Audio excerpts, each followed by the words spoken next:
Hey there, this is singer-songwriter Lorenzo Walcott, and you're listening to Citywide Blackout Podcast. Are you ready for it? 3, 2, 1, let's go.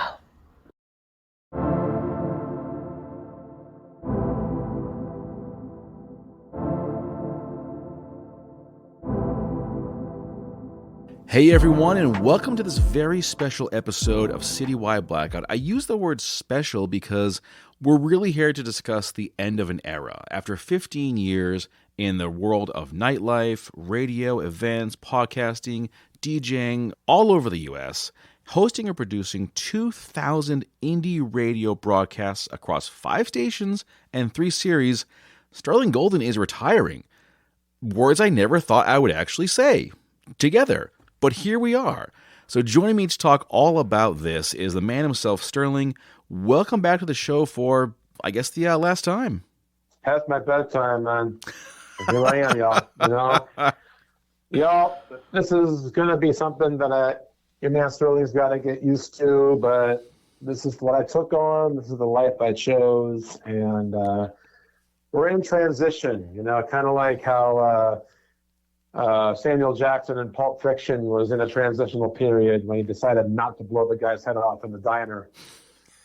But unlike when he walked the earth, I'll be, taking care of family business going forward after the first of the year. All right. So that's definitely big gratitude to you for having me back on Citywide Blackout. Of course, man. Of course. Anytime. So let's open with really the big question here that I think a lot of folks are wondering. Is this a permanent retirement? Because some folks will say, hey, I'm retiring, and then they come back like 4 years later. This is definitely not a Nicki Minaj situation where she retires one minute and it's like psych the next. This is a situation where it's not a want to, it's a have to. A few years ago, I actually thought I was going to be walking away from the States and, doing career things out in South America, which I did for like half a year. But everybody thought that was the last of me in the United States. Well, as fate would have it, within half a year, I was back in Boston, back in the States, and really, that was actually a blessing because what that ended up doing, forgive me, y'all, I'm kind of stifling yawns here. Not because of y'all, it's because I'm past my bedtime here. I'm not lying when I say that. But anyway, people thought that was the last of me in the States, but it ended up being a blessing because it added on about another 6-7 years to the story. And I found Boston Free Radio because I came back to the States. I found a whole new circle of supporters and people that I fuck with out here, thanks to the fact that the whole South America thing didn't really work out. But now the situation is, this is a have to kind of vibe because family being what it is, and when those who gave you life really need you right now, in a situation where, they need your help. And they need you to be around, you got to pull out up and be that person, So that's where I'm at right now, Max, is I am literally in a situation where, I am doing what needs to be done. And I'm also at a point now where I'm in my 15th year. And, I was able to take a real serious look at things a year ago. And I knew 2023 would be my last year of doing this. So I said it a year ago, Max. I said, this is my last year. I went through the details of why and what I was feeling like, and I explained, this is not a want to, this is a have to. Well, it's a want to and a have to, because I want to do this for them. I don't want people to think that me saying have to means I don't want to do it. I do. This is a want to, but it's want to and have to. It's for family. Family first, as the study team says. And I really have to put my focus there, my priorities there where they belong, just as they've done for me when I was on the come up in my life and growing up. So, yeah, Max, that's the situation, for your man Sterling Golden, is it's time to call it a wrap with this whole industry thing, and it's time to step away, get off the grid, and do what needs to be done for the family.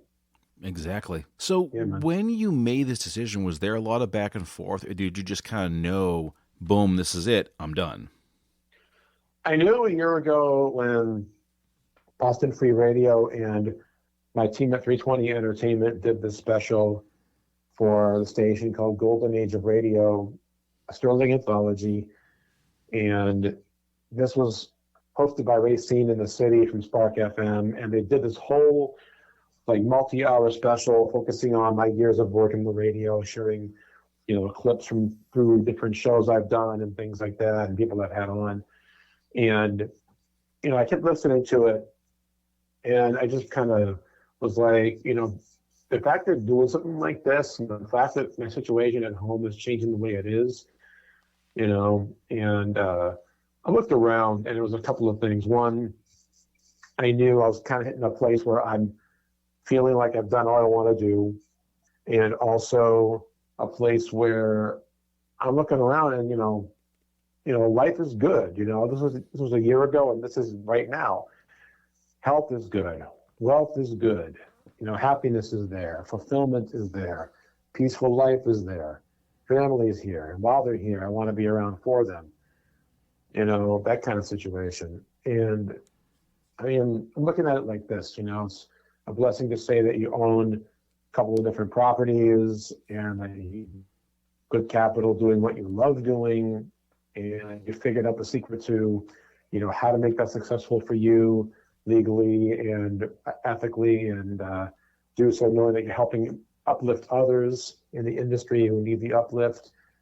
And really, Max, it got to a point where like, okay, if I do this another year longer than 2023, then I'm just going to be, redoing the same shit over and over. And at this point, I think I've given all I can give.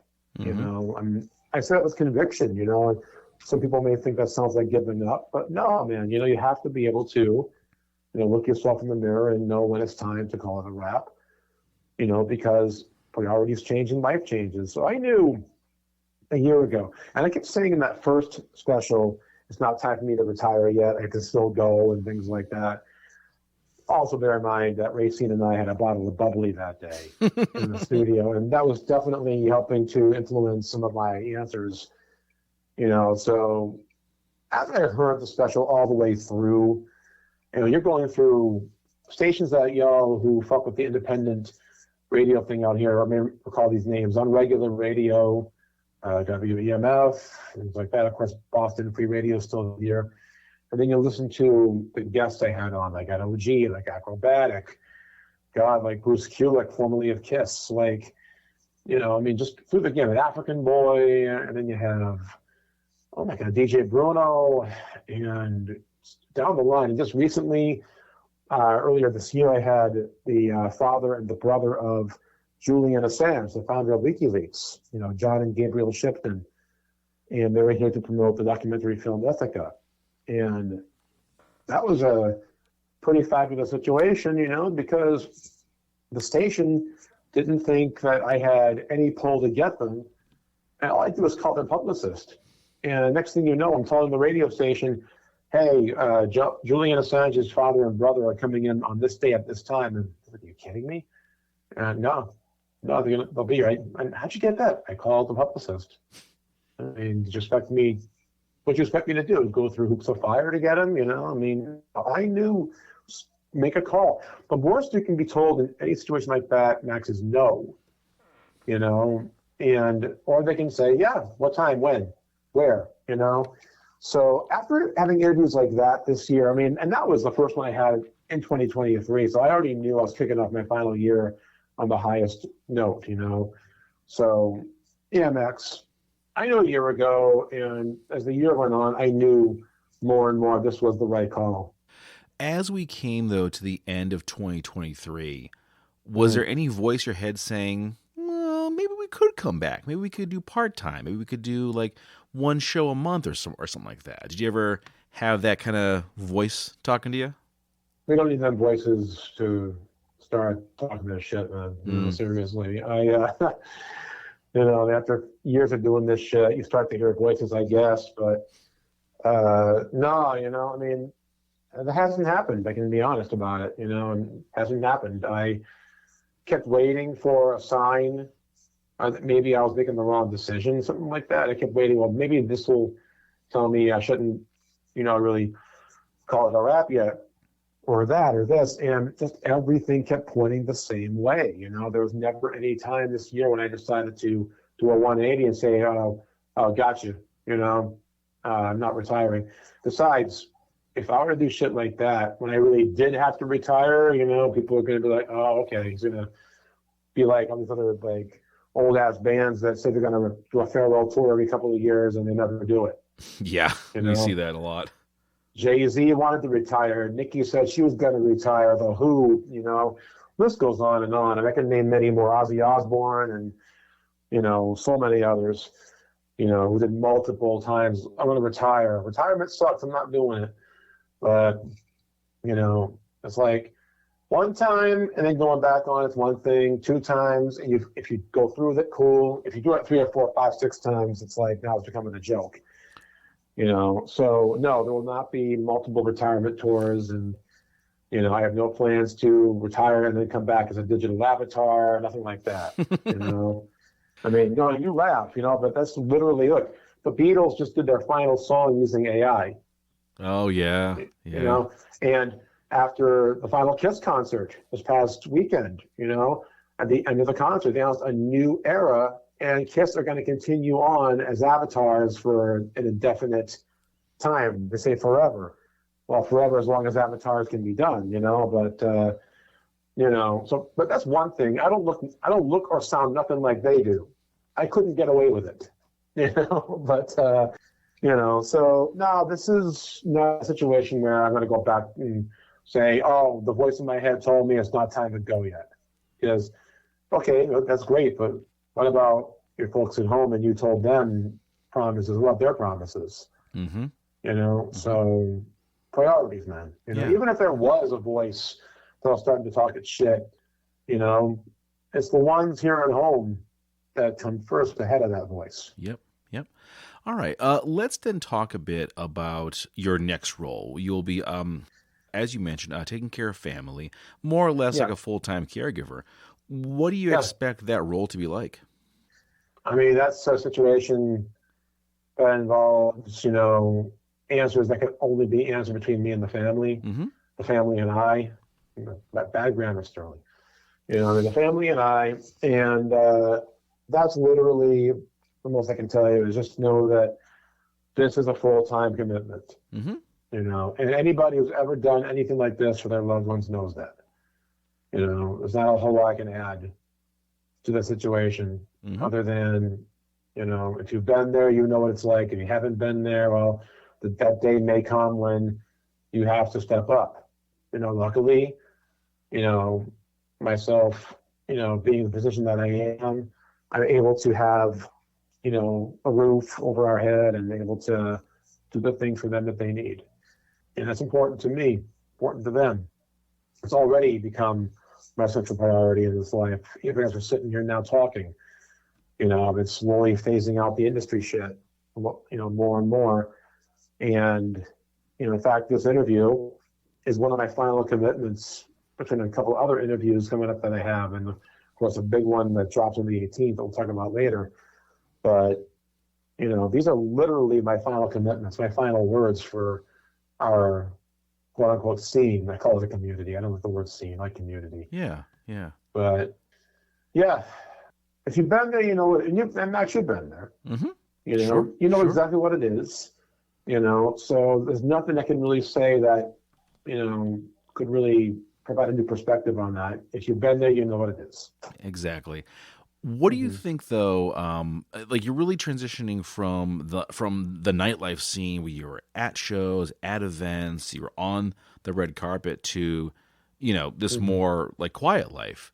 What's your thoughts on that? Do you think that's going to be a tough adjustment?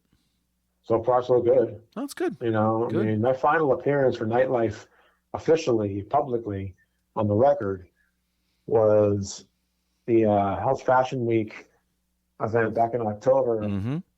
at Mass Art in Boston, where I was the guest of honor.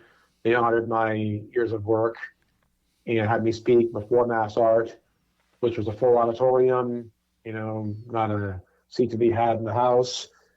And I was talking my shit on the mic and having a captive audience and people who actually had the audacity to applaud what I had to say, or politely did it, But hey, they pulled up and they stayed. Nobody went off to get a drink during my speech. Nobody was off to use the restroom. Everybody stayed. Not one person, and these are all on social media, not one person left the room. I'm like, all right, so far so good. No one's leaving. So I spoke, and David John of House Fashion Week was kind enough to extend that invite, and so we got through that. And yeah, man, all was good there. But since that time, I have not made any nightlife appearances publicly or officially. I've had invites to shit. Mm-hmm. I turned on a big one the other night for the runway ball. And believe me, yeah, it can be a tough give up, but you're doing it for the right reasons. Mm-hmm. And that makes you feel all right. And then you never find yourself, pining. You don't find yourself texting your friends at the event asking who's there, how's it going, should I show up? That never happened. I just stayed right where I was supposed to be. And if all y'all knew how this has affected my sleep schedule, y'all would really understand, because I'll tell you what, it turns your whole schedule upside down, inside out, and next thing you know, you're on a whole nother timetable from people and so that leads to all kinds of awkward situations. But, understand, it's because this is the life I live now, and we're transitioning more and more into that. Mm-hmm. And, kind of slowing down the industry thing now, mm-hmm. And I can do so with conviction and know that I did the right thing for the right reasons, and not have anything to look back on. That's the big thing for me, is not ever having any regrets at my decision or going, why did I do this? Oh my God. None of that has come up. Good. Yeah. Well, I think, like you said, that's how you know you made the right call. One thing that just kind of occurred to me is, of course, social media is a huge part of what you do, and now you're not going to really need it. Do you think all your socials will just be gone? It won't be gone, but I'll be off the grid. Yeah. Wow. One thing is, people don't understand that the minute you delete your social media accounts, unless it's one that you can retrieve within a certain amount of days or things like that, once you get purged, your account names are open, so any troll can just take your name and just start posting whatever shit they want under your name, under your identity. Best to just keep the shit archived, keep it out there for posterity, let people, go check that shit out if they ever happen to think of you, that kind of thing. Kind of like a little bit of a monument to yourself, a record of your existence and proof of life and all that other bullshit. It's like, just keep it out there. Yeah. I have every intention of keeping it open. It'll be out there, but, as of the 1st of January, your man Sterling is off this grid once and for all. Wow, that's gonna be weird, actually, to just like check your socials and be like, oh, the last post he did was like December 28th, for example, and then nothing else. But it's like May. It's like, oh man, he hasn't posted in 6 months. What the hell? It's already slowing down. Yeah, I've seen that. I've seen that. It's already slowing down, Max. Mm-hmm. It's become a matter of, I post when I need to. Mm-hmm. If I have to let people know something or update something or just put a bow on something on the way out, I do that. I've been doing a lot of running back different memories for the past couple of months, which I don't do. I never used to do a whole lot of, but I've been doing it more than ever because I'm out the door and I want to look back on some shit as I'm doing so, but also kind of update people on where I'm at right now and just let them know what they need to know. Mm-hmm. But yeah, man, my final post will be on the 1st of January, 2024, and I'll have that's like the final word on social media that I do. And, this ain't no joke, yo. This is not a publicity stunt. This is not, he's going to come back under another identity. None of that shit. This is literally a real, honest to God retirement. And a whole transition in life I'm making to help the family and, close the book on this part of my life. You have to know when it's time to do that. But social media, a big part of what I did all these years. And, whether it be Instagram or TikTok, or if you want to go way back, Facebook, which I haven't been on that in about 6 years, but yeah, I mean, and also the fact that I even left Facebook when I did kind of showed people this shit ain't my master. Because everybody thought, you'll be back in a week, you can't live without Facebook. And when I did, everyone's like, what the fuck? Why'd you leave Facebook? I'm like, I told you I was leaving Facebook. Yeah, but I thought you'd be back. No. And in fact, some people actually kind of fell off with me because all they knew was what I did on Facebook and didn't follow me outside of it.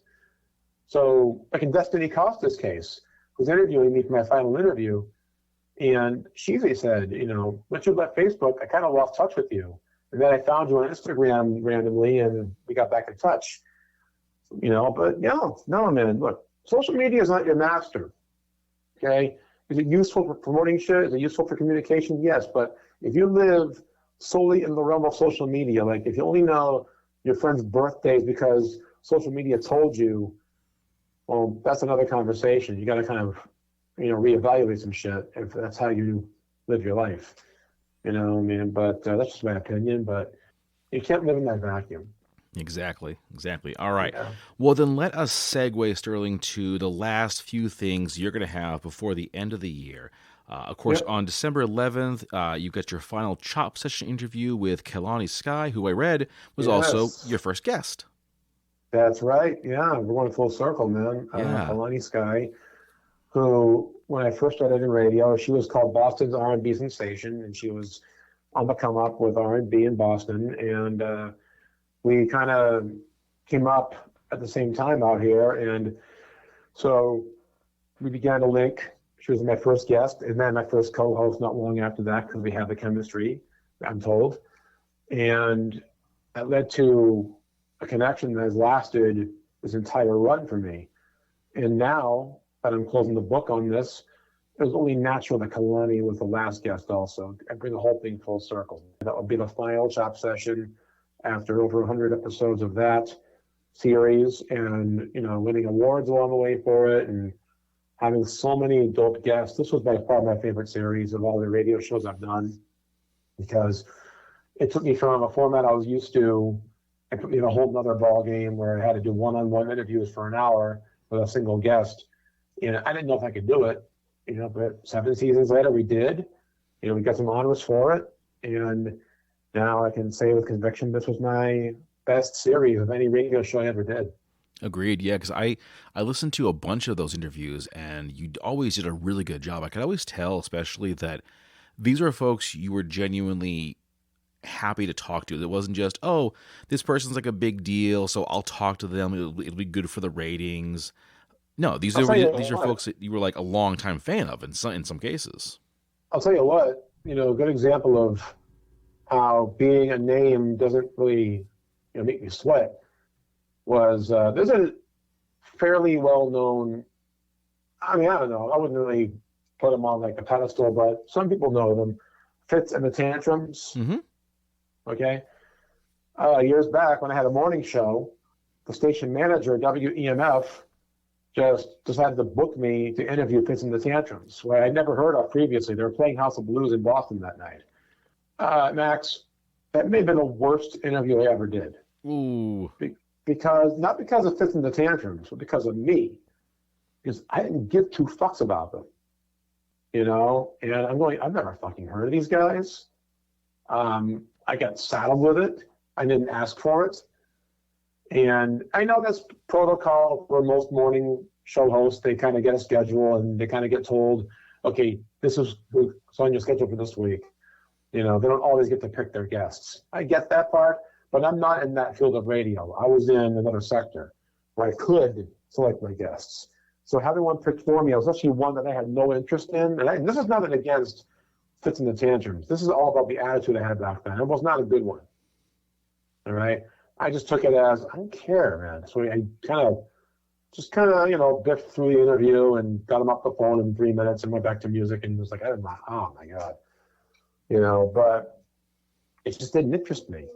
And I was not even going to hide that, was that it just did not interest me to do that whole interview. And so for me, it became a matter of, I just, it was not a good example of my work, but, and also not a good example for potential people doing this as a living. Don't take the attitude of, well, I don't care about this guest, I'm not even going to try. That's the wrong way to go.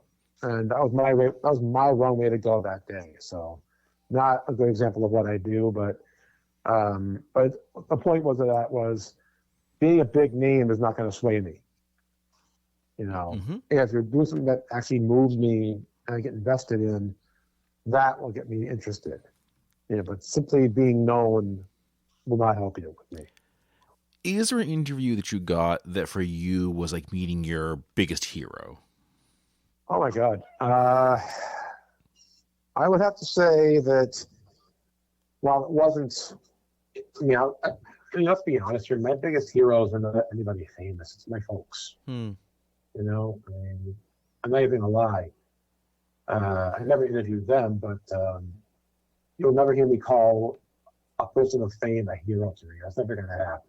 A person of inspiration, someone who helped me, find a new interest. Yeah, that's happened. Several people. But I would say the closest I got was a former member of KISS, Bruce Kulick.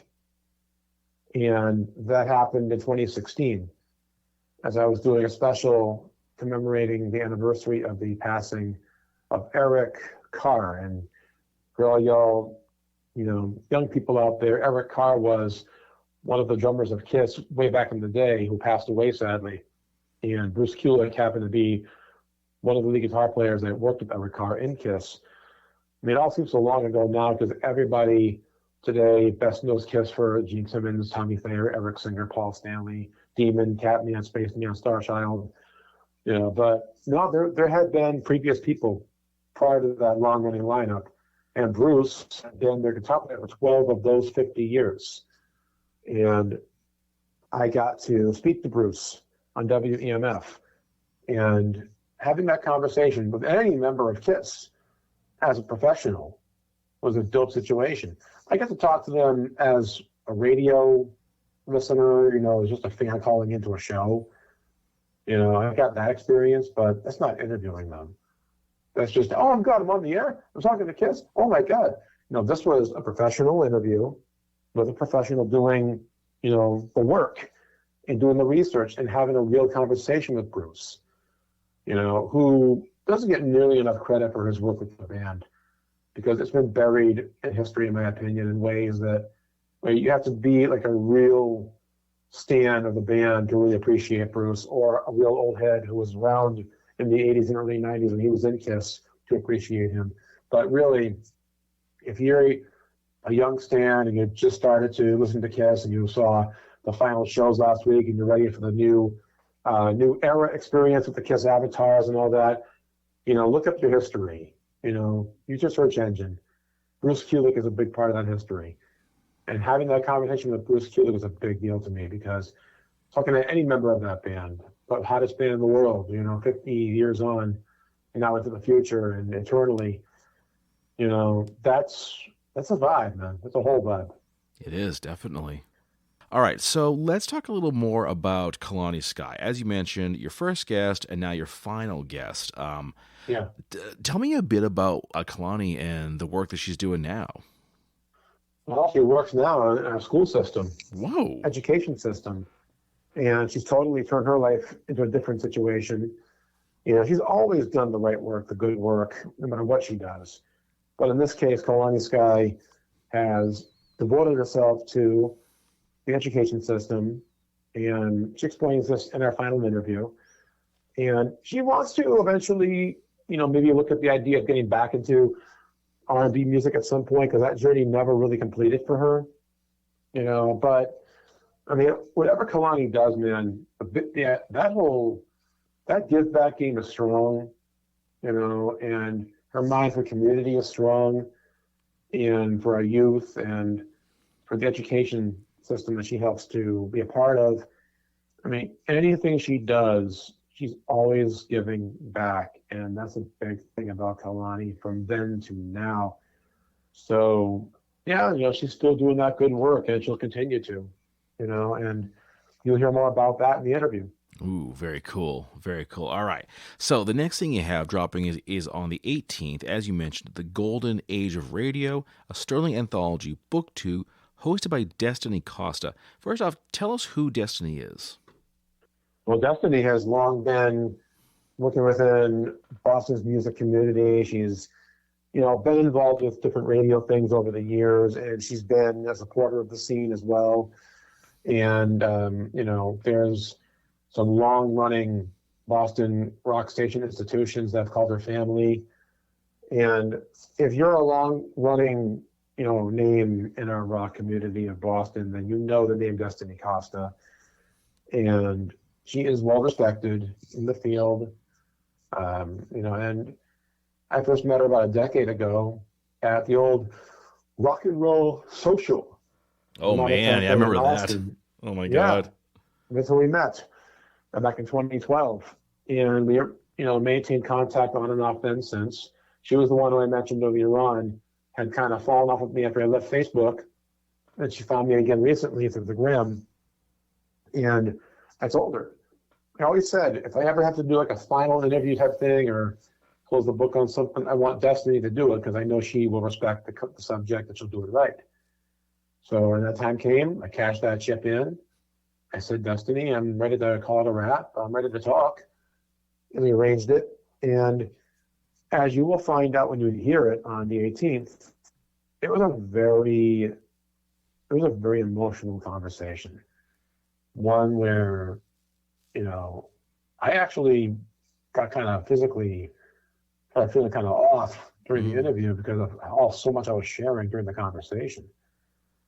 So I think if you're not familiar with Destiny's work and how superlative she is as a radio interview host, then definitely lock in the 18th of December, 6 p.m. U.S. Eastern Time on Boston Free Radio and Spotify for Golden Age of Radio 2, Sterling Anthology, because this will be, in fact, the last word.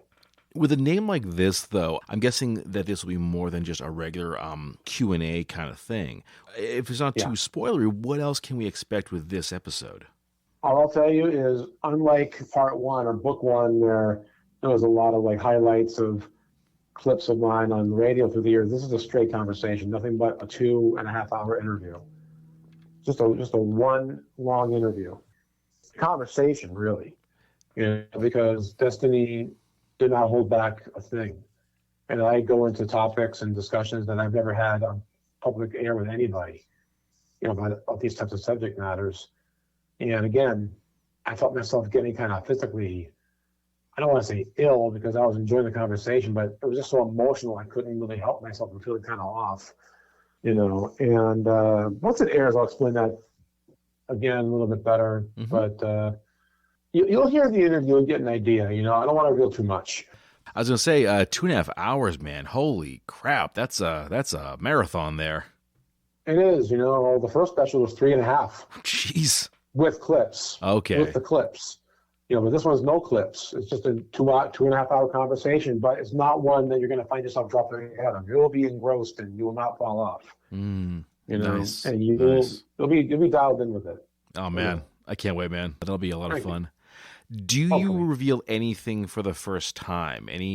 Are there any stories or tales that you get to talk about this that you've just never talked about before? It's in the interview. I like this. Okay. All right. Well, definitely, folks, check that one out. December 18th, 6 p.m. Eastern Time. The Golden Age of Radio, a Sterling Anthology, Book 2, hosted by Destiny Costa, and of course with Sterling Golden. Find it on all your various podcasting platforms. The last thing is the final Sterling collection, which is now available on Spotify. 1976 through present. This is 23, I'm not kidding you folks, 23 hours of music. Dude, my playlist is a little over an hour long, and that takes me a while to put together. But 23 hours, dude, you're a madman. Okay, so just for the record, so in case anybody didn't follow it all these years, or 2 years, the Sterling Collection was a weekly playlist I did for Spotify that was 52 tracks long, like a deck of cards. And the whole idea was to shine a light on the dopest new music that was out every Friday, and it didn't matter what your genre was, what part of the world you were in, or if you're mainstream or independent. And if I fuck with your music, I will share it on the list. And if I got submissions that I was into, I would share those too. And that's how it was for a couple of years. In fact, I understand that that particular project inspired one that's near and dear to your heart too, Max, as I recall. Yes, indeed. Yes, indeed. So that would be the Blackout Collection. It's a bi-weekly playlist that I do. And I used to do it weekly, but I wasn't feeling it. It wasn't working for me. I wasn't feeling it. And then I saw your playlist one day, just kind of, happened to see it when I was scrolling on the gram. Yeah. And I thought, this is a guy who knows what's going on. So you and I chatted for a while. You gave me some fantastic insight. And now the result is a 20-song playlist every other week, which is doable with my schedule, what it allows. And it's really, it ends with 20 songs, but it starts with like 40 or 60 because there's a lot of culling as I go through and say, you know what, this song, I'm not feeling it, away it goes, which I should say, for the record, does not make it bad. It just means I wasn't feeling it. Those are two very, very different things. He hates your song, dude. No, he doesn't. No, he doesn't. Despise it. It's garbage. You suck. Give up and go home. No. It's just it didn't vibe with me, which does not make it bad. But yeah, you give me some fantastic insight, and I think the result is a much stronger playlist, all quality work that I'm loving in one way or another. And usually I'll pick like 3 songs to kind of spotlight. But it's hard to pick the 3. It's like, well, this is really good. No, but so is that. I really like that one. That was really good too. Ooh, I love this artist. So usually it's a lot of back and forth to decide which 3 I want to go with.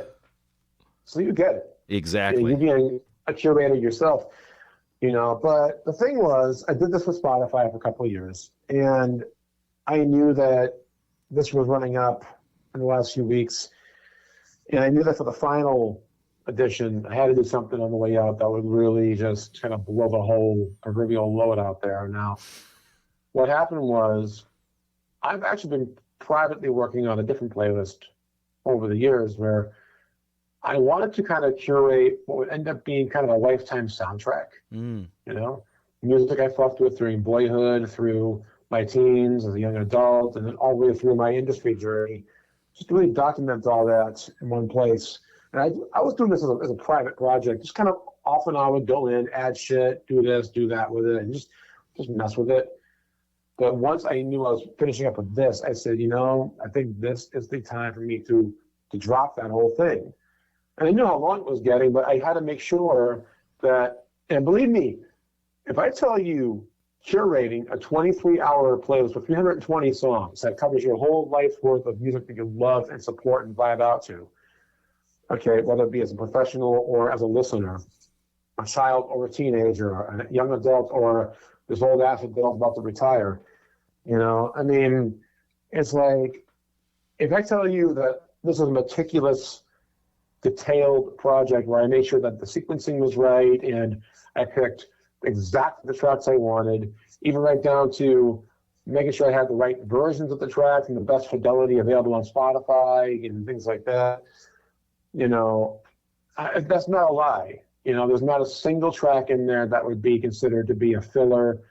Every single one had a purpose behind it and was picked, because it represents something to me from a time gone by or a time in the present, or an artist that meant a lot to me, or a song that meant a lot to a time in my life, or a moment in my life, or an artist I supported, or whatever, Every track in this thing has a meaning. And it's a good way to get to know who I've been throughout this life through music. I know no one's going to sit down for a whole day and hit play and not hit stop. I know that. It's not what this is for. It's best, 2 things. It's best to, run this up in chronological order. Okay, if you shuffle it, you're going to lose the whole purpose. Second, you might want to break it into a few different lessons. Like the first, like, I don't know, like from like 76 to like 89, 90 and clear 100 tracks. And then 92 to like '07, another 110 or whatever. And then '08 to 23, another 110, 150, whatever the fuck it is. Break it into three or four different lessons. Because I know you're not going to listen to the whole thing all the way through unless you have no job. I'll show you. I'll do that. I'll do it. Put the coffee on. Oh my God. Oh my God. Put the coffee. Okay, yeah. I mean, if you do it, hey, nothing but love. I salute you if you can go through 23 hours and 2 minutes of this playlist, play all the way through without stopping, then you're a warrior, and I appreciate you. But realistically, I know y'all won't do that. Yeah. But give it break it down to a few listening sessions. Mm-hmm.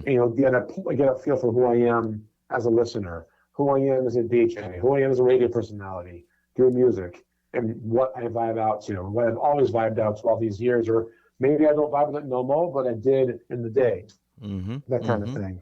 So every track on here, Max, has a purposeful meaning. And I literally selected, and believe me, even with 320 tracks, it becomes a selection process, and you got to leave certain things off.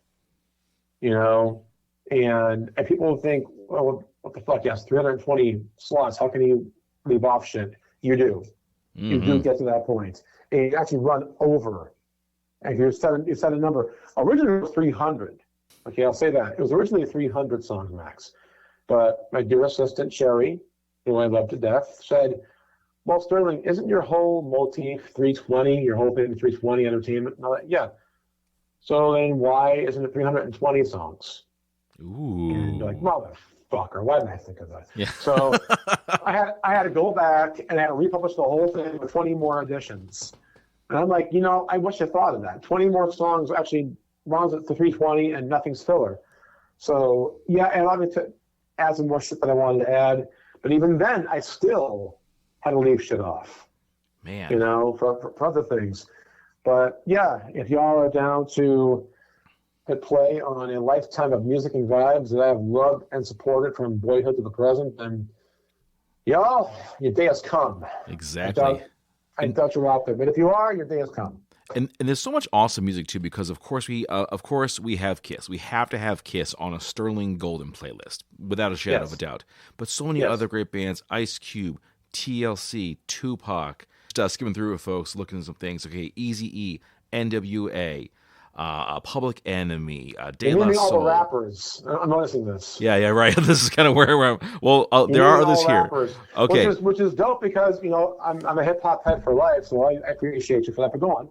Yeah, David Bowie, Michael Jackson, the Pointer Sisters. There's so much stuff here, folks. So even if you don't like everything, you're gonna like something. And 23 hours. And if you go down further the list, toward more recent years, a lot of really dope unsigned artists too, and a lot of independent names. Oh, yeah. A lot of names there that you did not cover from late in the playlist, but you'll notice if you're local here in New England, you will know a lot of these names who are still active in our scene. I'm looking at some now, actually.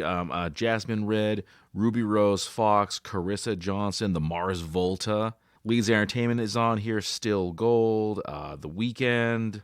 Trust you, folks. There's a lot of really good stuff here, and I like that there's like, no doubt, you may also like section here at the end, as if this wasn't enough.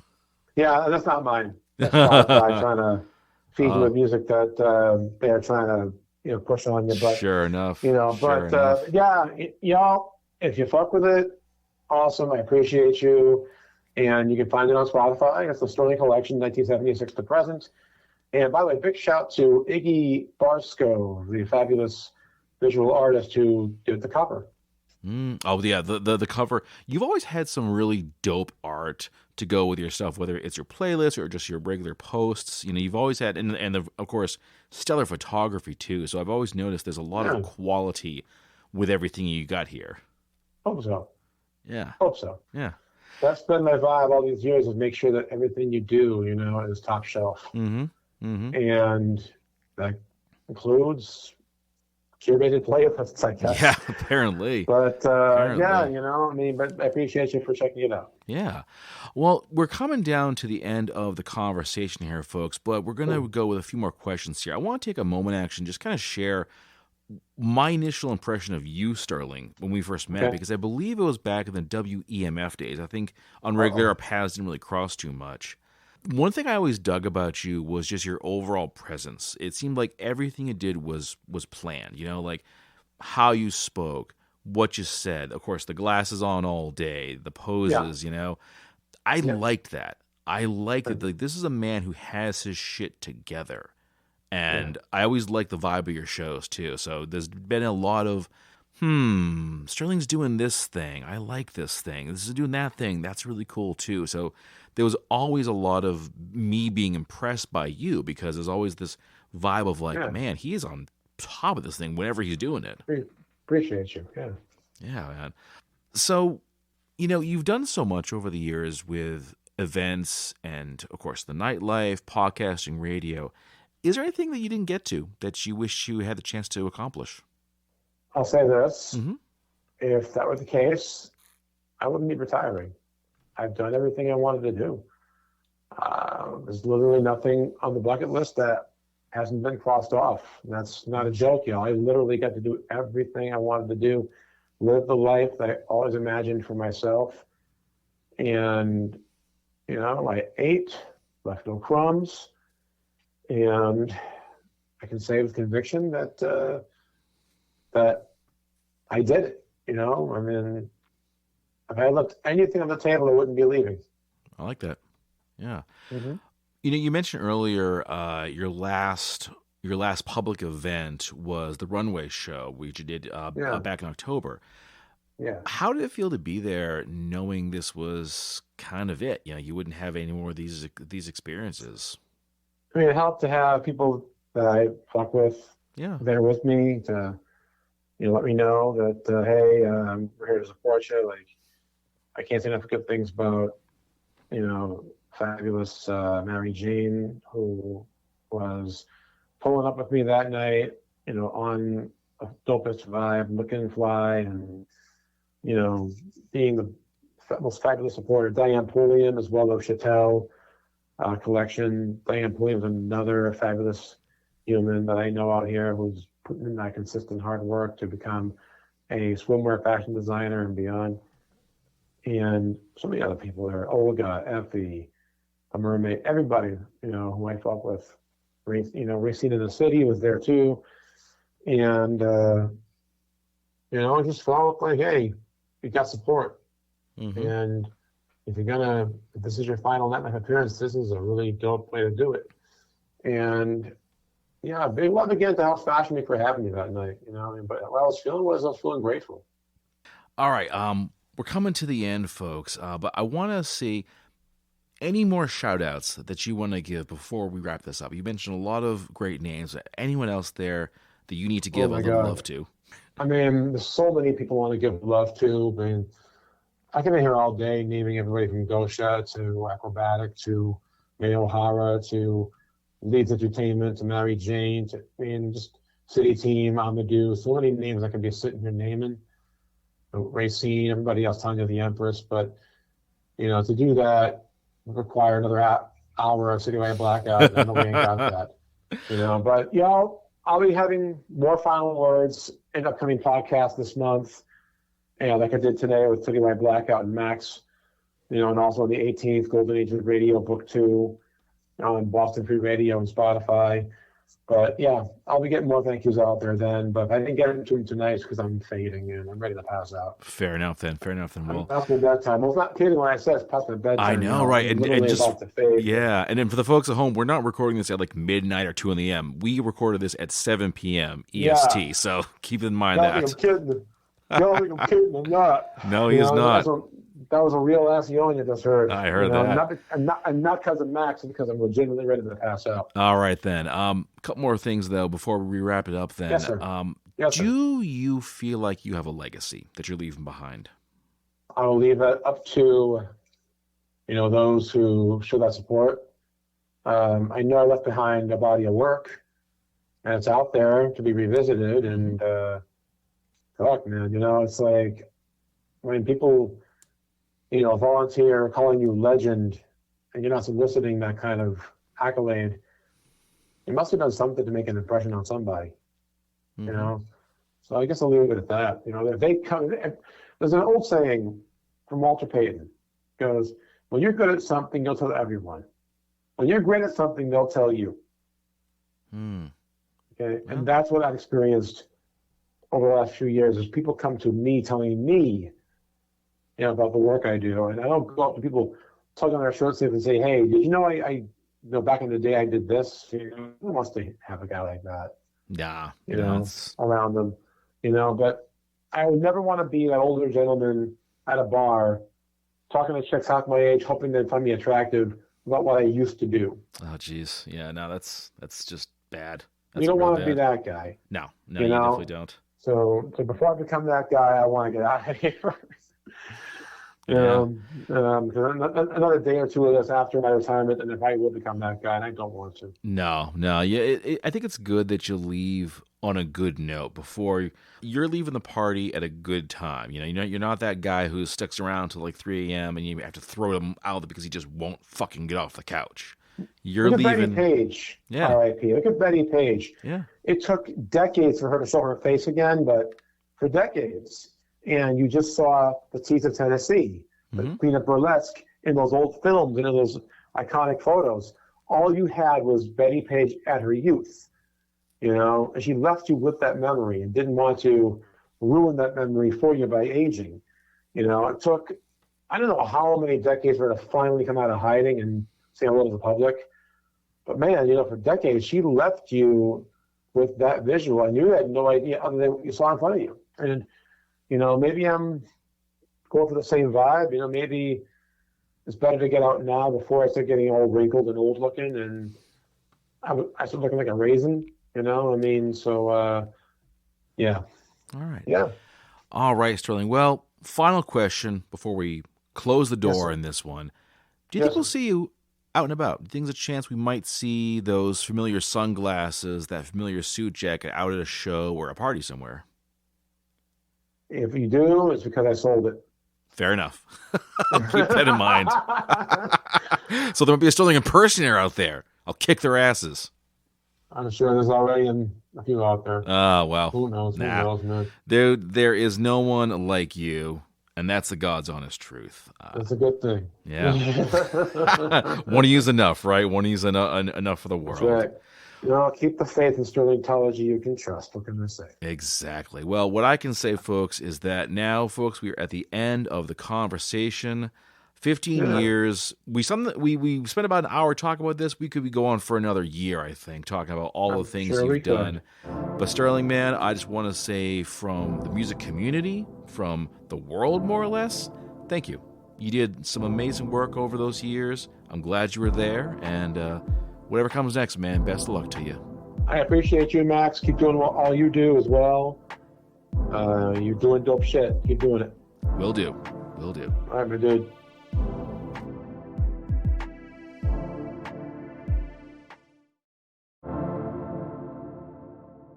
And with that, we bring this episode to a close. Thanks for listening, and if you haven't already, check us out on Facebook under Citywide Blackout, and Twitter and Instagram under Citywide Max. You can catch this and all your favorite episodes on your favorite podcast platform, and new episodes are added every week, as well as on Boston Free Radio every Saturday at 10 p.m. You get at me at citywidemax@yahoo.com if you want to suggest a guest, submit your music, or just drop us a line. Thanks for tuning in, and I'll see you next time.